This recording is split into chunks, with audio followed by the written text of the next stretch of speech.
नमस्कार साथियों, मैं प्रबल प्रताप शाही, आपका साथी। आज मैं दो बिंदुओं पर आपसे बात करना चाहता हूँ।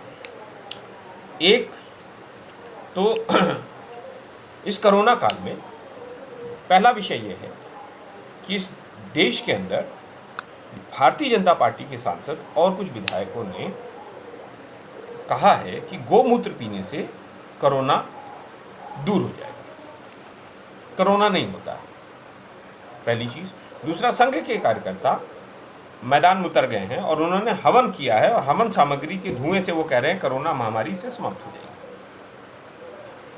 तीसरी बात ये हुई है देश के अंदर कि जो हमारे टास्क फोर्स के थे जिन्होंने कोडिंग की थी, जेनेटिक कोडिंग की थी उस वायरस की, शाही जमील सलाहकार जो प्रमुख थे, उन्होंने इस्तीफा दे दिया।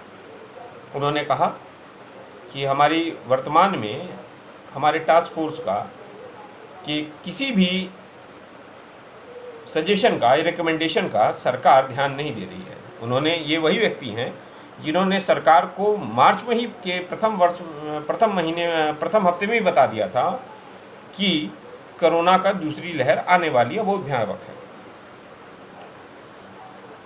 अगर इस तरह की बातें, गोमूत्र, हवन सामग्री, धुएं से सैनिटाइजेशन हो जाए या कोरोना कम हो जाए, तो ये हमारे देश के अंदर, क्योंकि हमारा देश गाँव का देश है, 70% आबादी अभी भी गांव में रहती है और इस समय कोरोना गांव में फैल गया है।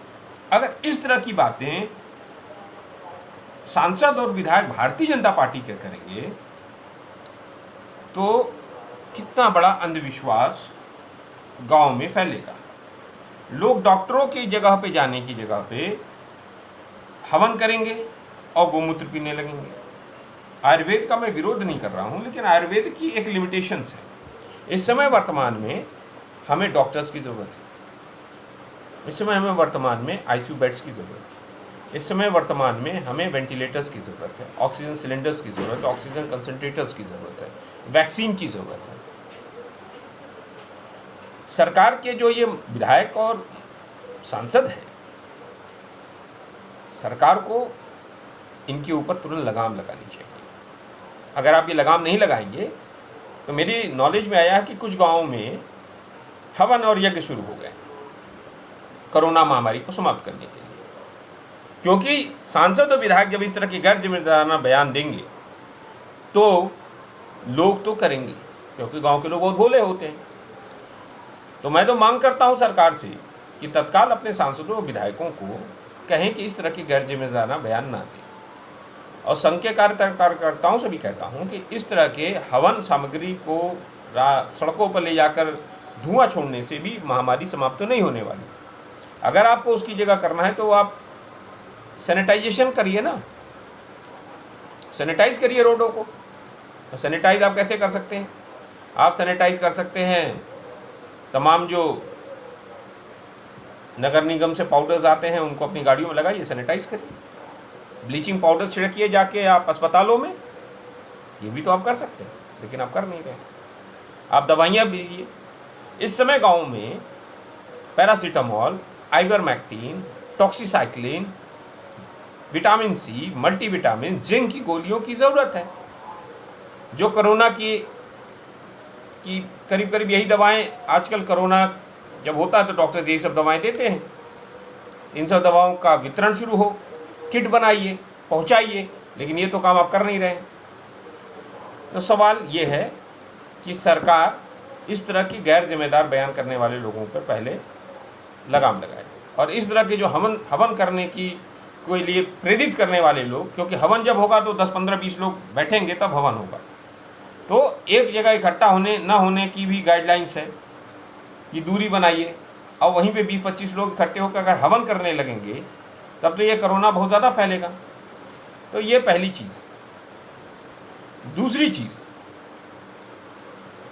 एक इजराइल और फिलिस्तीन के विषय में एक बहुत बड़ा कैंपेन चल रहा है सोशल मीडिया पे। मैं इसके प्रति भी आपको आगाह करना चाहता हूँ।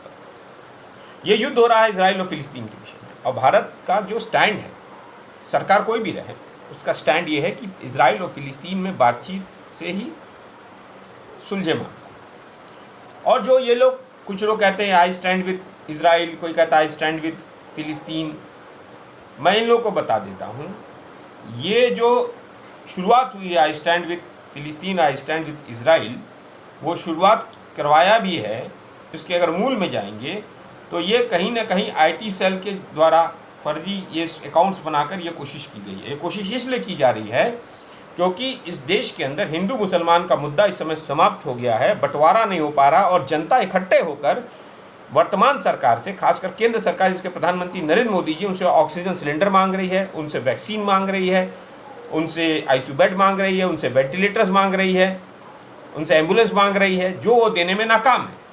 तो इसलिए इन मुद्दों से ध्यान भटकाने के लिए ये कोशिशें बहुत ज़्यादा सोशल मीडिया पर की जा रही है, जिसमें बहुत सारे नौजवान साथी, बहुत सारे लोग आपस में लड़ने की कोशिश कर रहे हैं। ये लड़ने की कोशिश ना करें। और जहाँ तक मैं आपको बताऊं, सऊदी अरेबिया हो, बहरीन हो, कतर हो, कुवैत हो, इन्होंने हिंदुस्तान को ऑक्सीजन प्रोवाइड कराए हैं, ऑक्सीजन कंसनट्रेटर दिए हैं काफ़ी संख्या में, और भी बहुत सारे मदद हमें अरब देशों से भी आई है। इजराइल ने भी दी होगी, मैं ये नहीं डिनाई कर रहा कि इजराइल ने नहीं दी होगी, उन्होंने भी दी। लेकिन हमारे देश का स्टैंड जो है, भारत की जो सरकार है, जो भारत है, उसकी विदेश नीति का यही है कि इजराइल और फिलिस्तीन में हिंसा का दौर समाप्त हो, शांतिपूर्वक तरीके से आपस में सुलझाए मामले को।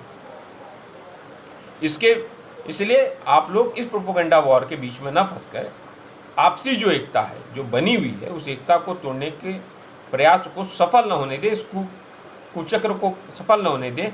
क्योंकि यह कुचक्र इसलिए रचा गया है क्योंकि हमारे देश के प्रधानमंत्री के द्वारा जो कुप्रबंधन किया गया है, क्योंकि वो ऑक्सीजन की सप्लाई समय पर नहीं दे पाए, ऑक्सीजन के प्लांट सही समय पर उन्होंने नहीं लगाए, जबकि उनको स्टैंडिंग कमेटी ने पहले ही बता दिया था, संसदीय दल की पार्लियामेंट्री स्टैंडिंग कमेटी ने पहले ही बता दिया था अक्टूबर 2020 और नवंबर 2020 में कि ऑक्सीजन के प्लांट्स लगाने, क्योंकि ऑक्सीजन की किल्लत हमारे देश में। उन्होंने मैंने फिर पहले भी जिक्र कर दिया कि शाही जमील ने, जो सरकार के टास्क फोर्स के बड़े सलाहकार थे, प्रमुख सलाहकार, उन्होंने पहले ही बताया था कि सेकेंड वेव आने वाली है, दूसरी लहर आने वाली है। उस पर भी सरकार ने ध्यान नहीं दिया और वो बंगाल चले गए चुनाव लड़ाने। तो इनकी नाकामी, प्रदेश और राज्य और केंद्र सरकार की नाकामी को छुपाने के लिए ये सब एजेंडे किए जा रहे हैं। इन सब एजेंडों से, इन प्रोपेगेंडा से आपको बचने की ज़रूरत है। धन्यवाद साथियों, जय हिंद।